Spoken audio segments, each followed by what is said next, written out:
បាទតោះណាចឹងខ្ញុំនឹងលី data យើងមើល data នៅពេលដែលវាទាញមកវាចេញជារៀងអីគេ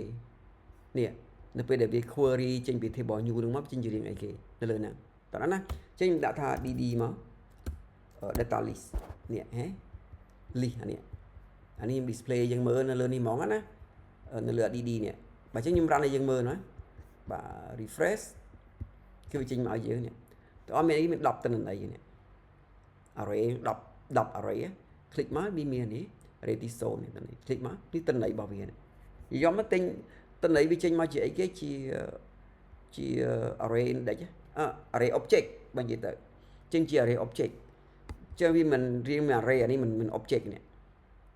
ណាមាន array object អាហ្នឹងបាទចឹងតោះណាចឹងយើងត្រូវយកមកមិនឥឡូវហ្នឹងយើងត្រូវ list មកមិនអាហ្នឹងចឹងវាធម្មតាពេលយើង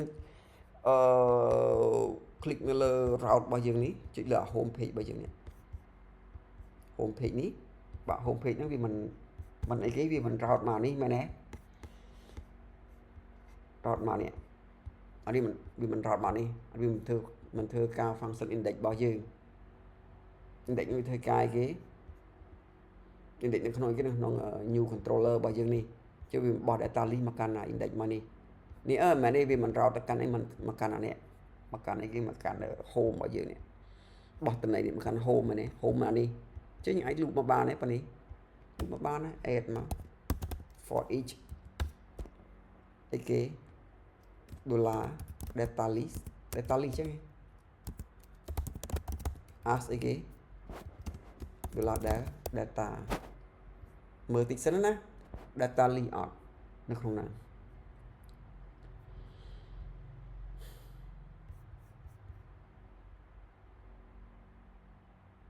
data list បាទនេះ data list ត្រូវនេះលើ home របស់យើងនេះហេcopy នេះមក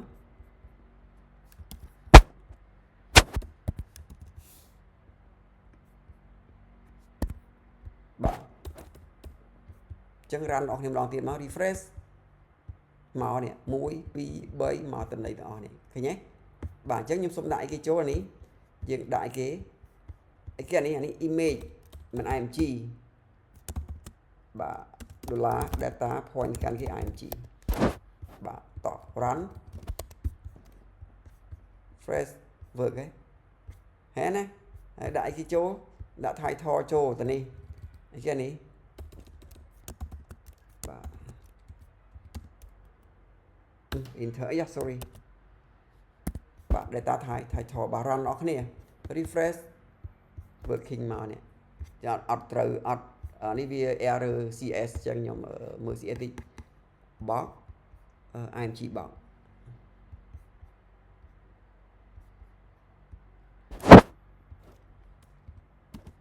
ខ្លះ box ណា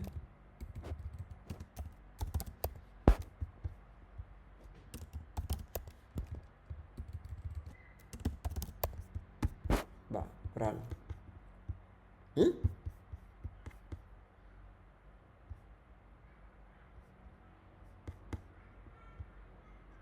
new box img box ហើយ300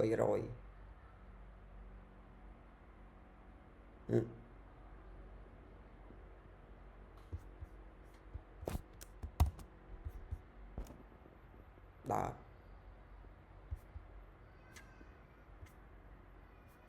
អ្នកដល់ cs ចឹងហេសូម background នេះសិន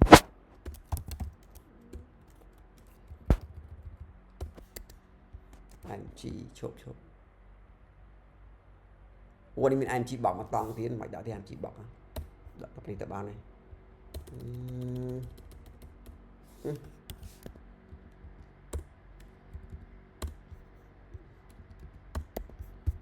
refresh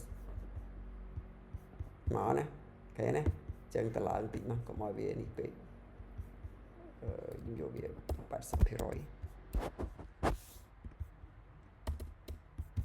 បាទ run refresh បាទ working ហេណាហេ បាទ margin top តិចមកចឹង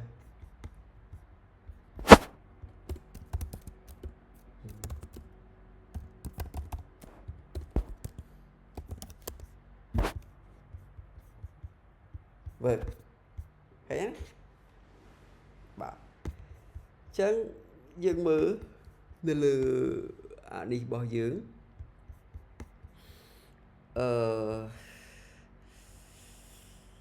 នៅលើបិទបាទនៅលើ new controller របស់យើងឃើញទេមើលប៉ុណ្នេះយល់ណាវាផ្លាច់តែមួយជួរនេះទេតោះនេះវាផ្លាច់តែមួយជួរនឹងទេតែបើយើងសរុបមកទៅអា controller យើងនេះអត់តន់ធ្វើការមួយ model ទេណាអានេះយើងសេលក្ខណៈquery builder យកមក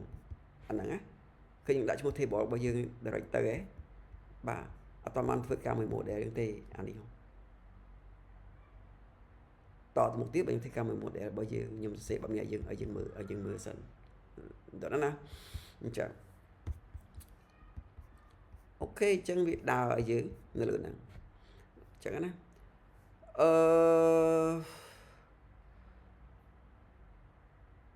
តោះអូនៅលើ slide ខ្ញុំប្រើ query builder ច្រើននៅក្នុងហ្នឹងតោះណាខ្ញុំប្រើអូនេះelectron របស់យើងខ្ញុំប្រើនៅខាងក្រោមប្រើនៅខាងក្រោមអញ្ចឹងណានៅខាងក្រោមអានេះឥឡូវខ្ញុំប្រើ query builder អញ្ចឹង query builder តាមនឹងសិនទៅតោះណា get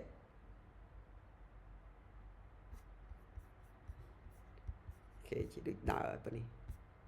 តោះណា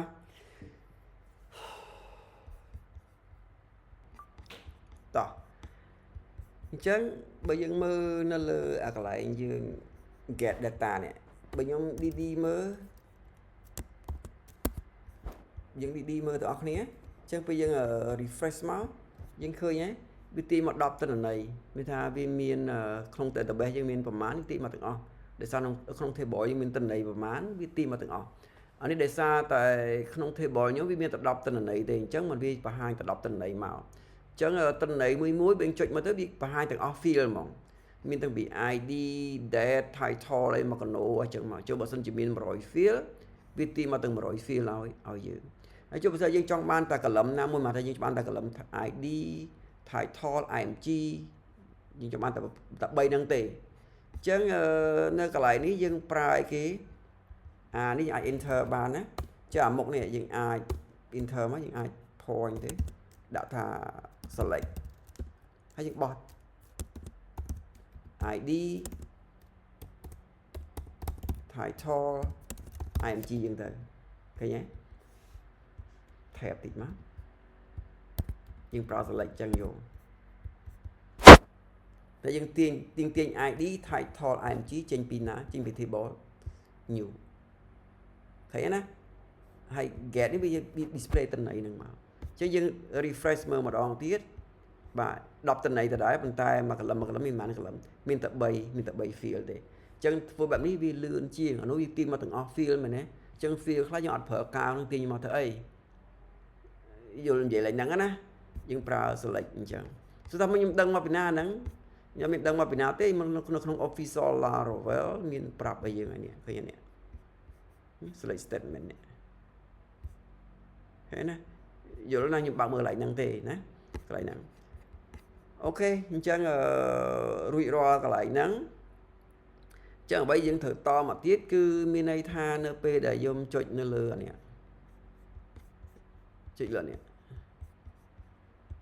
សូមបិទនេះមួយសិន DD នេះបិទសិនណាអញ្ចឹងអ្វីខ្ញុំត្រូវបន្តពីខ្ញុំចុចលើនេះចុចនៅលើកសិកម្មចុះវា display ទិន្នន័យតែកសិកម្មនឹងចេញមកទេ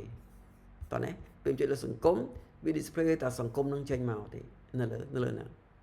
តោះណាយល់និយាយលេងហ្នឹងអត់ទេចុចលើកសិកម្មវា display តែកសិកម្មចេញមកចុចលើសង្គមវា display តែសង្គមនឹងមកនៅលើហ្នឹងអញ្ចឹងណាអញ្ចឹងខ្ញុំ save វីដេអូ clip នឹងមួយសិន